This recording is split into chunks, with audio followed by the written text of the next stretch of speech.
généreuse et accueillante, mais surtout belle et très douce avec ses paysages fantastiques. Bienvenue à Grand Laou, la cité aux trois eaux. On est à proximité de l'embouchure de Grand Laou où se rejoignent trois eaux qui ne se mélangent jamais. La lagune Tagba, l'océan Atlantique et le fleuve du Bandama.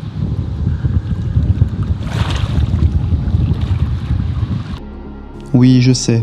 Encore une fois, vous douterez que ce lieu soit en Côte d'Ivoire. Et pourtant, on est toujours à Grand Laou.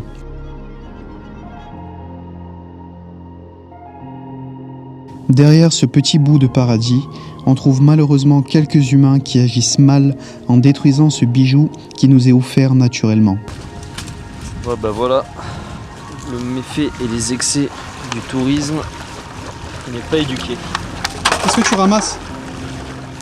Ben, des déchets que des gens sont venus balancer sur l'île là.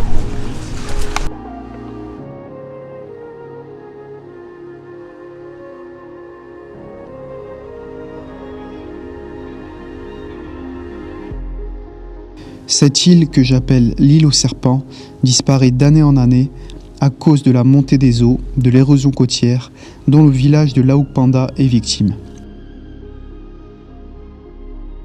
En parlant de Laou Panda, nous y sommes allés et nous avons découvert un petit village pittoresque de pêcheurs, mais surtout des enfants qui nous ont réservé un accueil chaleureux en compagnie de leurs parents. Allez, go maman!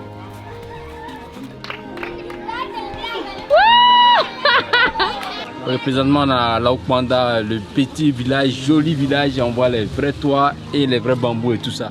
Je suis le commerçant des poissons. 6 à 500, 5 à 500, aussi on a 7 à 1000 francs. Le poisson fumé, c'est vraiment comme du biscuit de poisson.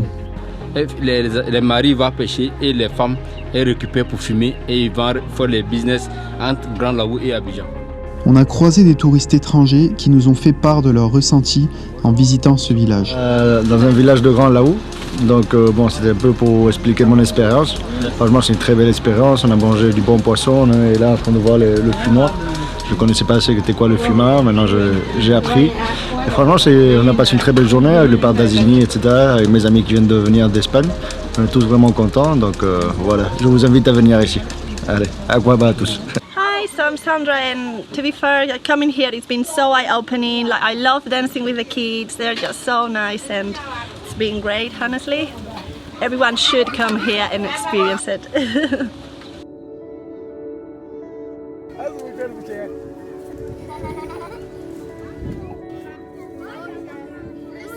Avant de quitter Laou Panda, on est tombé sur deux coqs qui voulaient en découdre.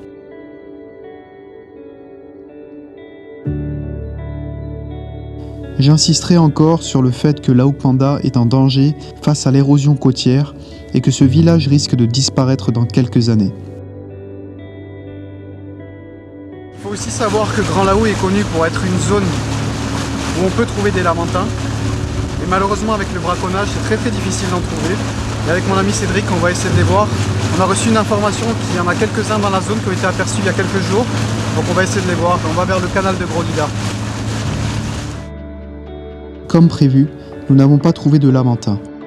Pour voir des animaux, on a décidé de poursuivre notre aventure vers le parc national d'Azani.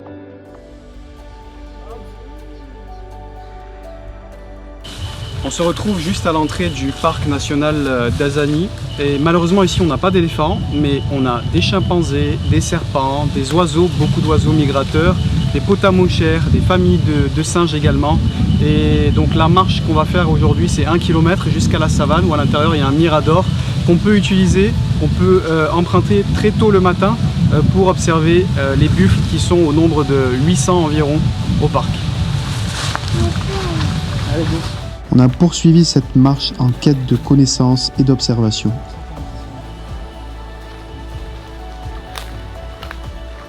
Je considère les arbres comme des géants en fait. C'est des géants végétaux. Et ils ont la mémoire du temps puisqu'ils vivent très longtemps avant de mourir ou avant qu'on les abatte. Alors cette fleur s'appelle la fleur d'Aimanthus si je ne me trompe pas. Et selon les botanistes, c'est une fleur magique. Lorsqu'on la voit, la première personne qui la voit, si vous êtes en groupe par exemple, la première personne fait un vœu et ne dit pas qu'elle l'a vu. Et le vœu apparemment se réalise. Ils disent les gars. Ouais, ils disent hey, les gars, c'est ici. Alors c'est comme ça que les chimpanzés communiquent en forêt, avec les contreforts justement des arbres. Quand ils font ça en fait avec beaucoup plus de force, ça résonne dans la forêt et c'est pour dire aux autres, voilà le chemin, c'est par là. J'imagine qu'ils sont tous en Europe. Et nous voilà enfin arrivés sur la tour du Mirador, en attendant en vain les buffles que nous n'avons pas vus. Nous y étions sans doute arrivés un peu trop tard.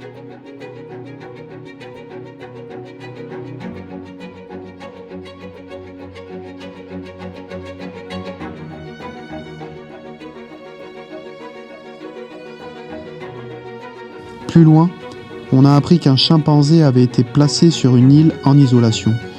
Nous l'avons vu sans se rapprocher car cela peut être très dangereux. Nous avons appris que Panzo était un chimpanzé de laboratoire qui a été abandonné sur cette île. Il est d'ailleurs soutenu par une association, les Amis de Panzo. On a fini ce voyage par aller dans mon endroit favori, un passage secret en plein cœur de la mangrove. Et vous savez quoi ? Hayden a vaincu sa peur des crocodiles en se mettant à l'eau. Les mangroves, c'est des plantes qui sont réservées pour les poissons. Il s'interdit de couper les mangroves et c'est là que les poissons se reposent. Allez dans l'eau, 3, 2, 1. Tu as été baptisé mon fils.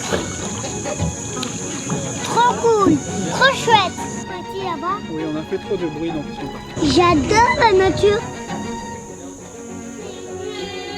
À bientôt pour de nouvelles aventures quelque part en Côte d'Ivoire.